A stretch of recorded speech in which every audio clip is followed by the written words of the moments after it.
Hello, church, and welcome to week 2 of neighboring. As I stated last week, this is a kind of a combination of a resource that I found on Right Now Media that they used in collaboration with a ministry called The Art, or just a resource called The Art of Neighboring. And during these times, whether we're during these times or not in these times with COVID-19, really looking at living out the Great Command. We talked about that, living out what the Great Command is. If you have great compassion, you follow the Great Command, and therefore you fulfill the Great Commission. And we've really honed into the Great Command and the second half of the Great Command as it really is how we fulfill the Great Commission, and as to love your neighbor as yourself.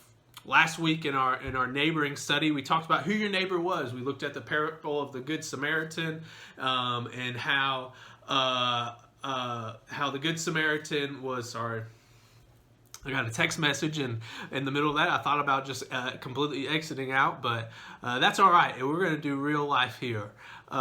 We looked at the Good Samaritan, and we see in the parable of the Good Samaritan, ultimately, everyone's your neighbor.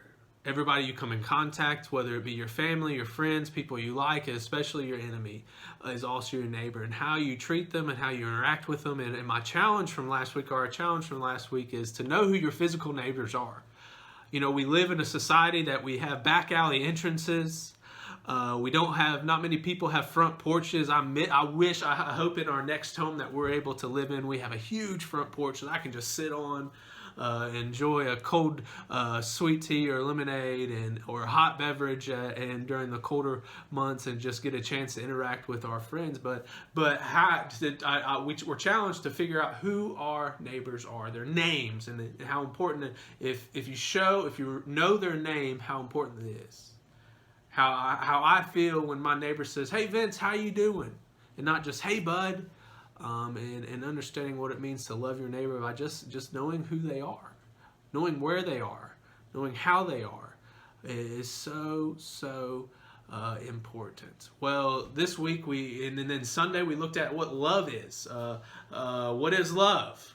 And we looked at the Psalm, but particularly we looked at 1 Corinthians 13 and Paul's personification. And I'm not going to recap that, because you can go and look at the worship service itself and try to figure out, get a chance to listen in and try to figure. But love your neighbor. Now this week we're looking at this idea of what that looks like in practice, and one of the ways that we can do that. And I want to pull up Luke chapter 8. It's one story, but it's two parts of this story, and it's a dead girl and a sick woman is how the NIV kind of puts it.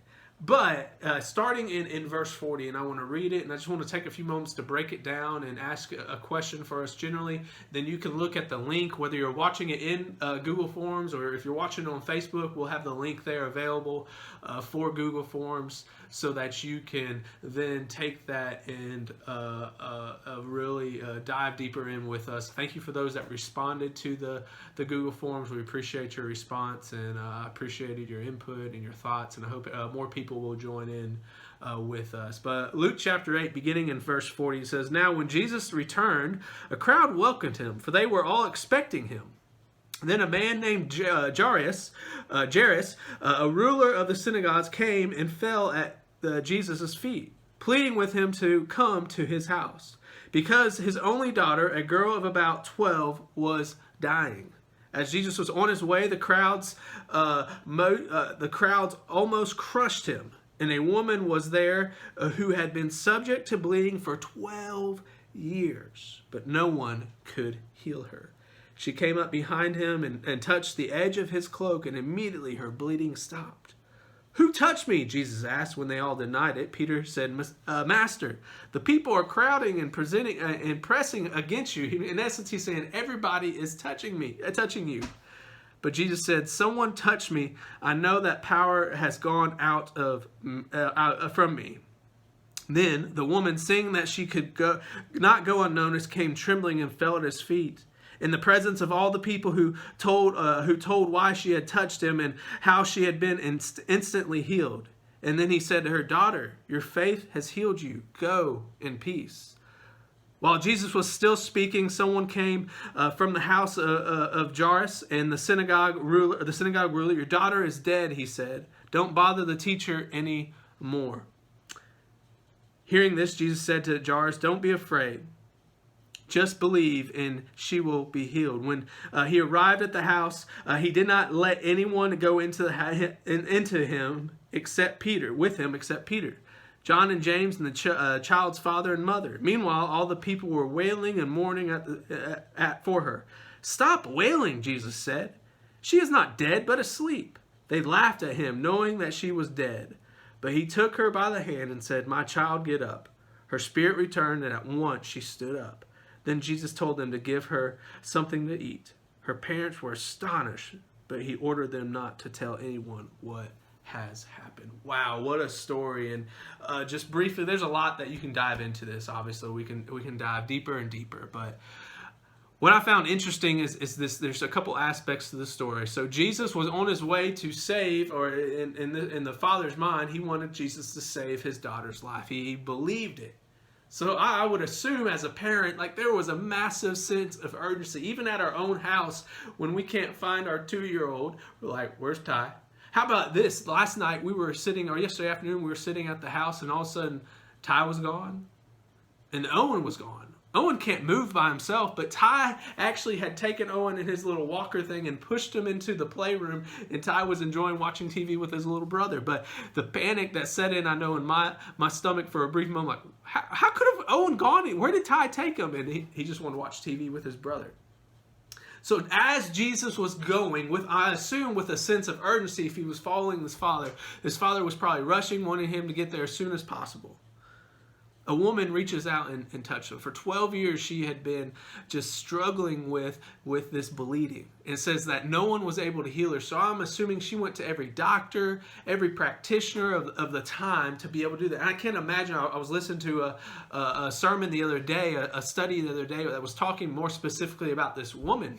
And the teacher pointed out that, hey, the things that she probably did to try to stop the bleeding were probably crazy. Some things we try to do for homeopathic or self-remedy, and even things we can find on Google are probably crazy. But the thing she did, that she got to this point that she was so desperate that she says, "If I can just touch his cloak, if he is who he is, I can touch his cloak." The faith that goes in that, and she touches, she immediately feels that she's healed. And then we see that she retreats. I think we do that sometimes in our lives, that we get healed by Jesus, then we retreat back to our regular life. So I don't think she was doing anything wrong. She was just retreating back to her regular life. She was also fearful she wanted to go unnoticed. But noting she was not going to unnoticed, Jesus said, "Who touched me?" And there's so much about that and how in tune Jesus is and who Jesus is. And Peter says, "Everyone's touching you. We're in a large crowd." And he stops for a moment, stops for however long, and has this and says, "By your faith you are healed." And he has this teachable moment for a lot of people before he gets to the synagogue leader's house. And then we go on and they say, "Hey, your daughter's dead. There's no sense in bothering the teacher." But Jesus, being who he is, he continues on and he goes about the ministry. Something that came up into my mind, and I don't think we'll ever know the answer to, is who was more important? The woman or the girl in this story? In Jesus' mind, who is more important? One, obviously, we can take in fact that Jesus is Jesus, and he knew what he was going to do. He knew he could heal the girl if she died. But also, Jesus could have gone about his day and stopped, even when this woman touched her. And even if the power went out from him, he could have just kept going on. And she was healed. Her faith healed her, and it probably would have affected her greatly. But he took a moment, he stopped. And he took a moment to use that moment as a teachable moment for everybody around. And for her and his disciples. And then that teachable moment went even further into the faith of this girl being brought back from the dead. And the power of who Jesus is.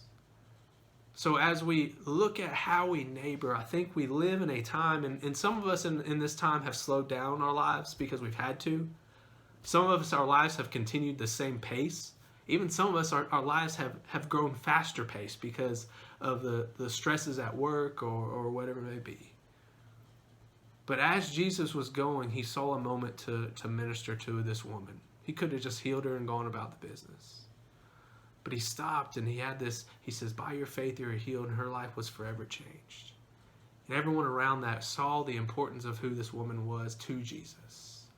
So as we love our neighbor, my hope and prayer is that we don't let the distractions, and good distraction of life, Jesus had the right to keep moving on to get to this girl. Don't let the distractions of life miss gospel opportunities to give someone eternal life. And it's hard to say as you're walking past someone and say, hey, this person, how do you decide that? I think in the end you make the decision the Spirit leads you to, and let the Lord take care of the rest. And what faith there happens in that, even as important as the other thing might be. If God puts someone in your path that you need to speak life into, do it. That is being a neighbor. That is loving God with all your heart, mind, and soul, and loving your neighbor as yourself. We hope you have a great week, and we look forward to seeing and hearing from you. God bless you.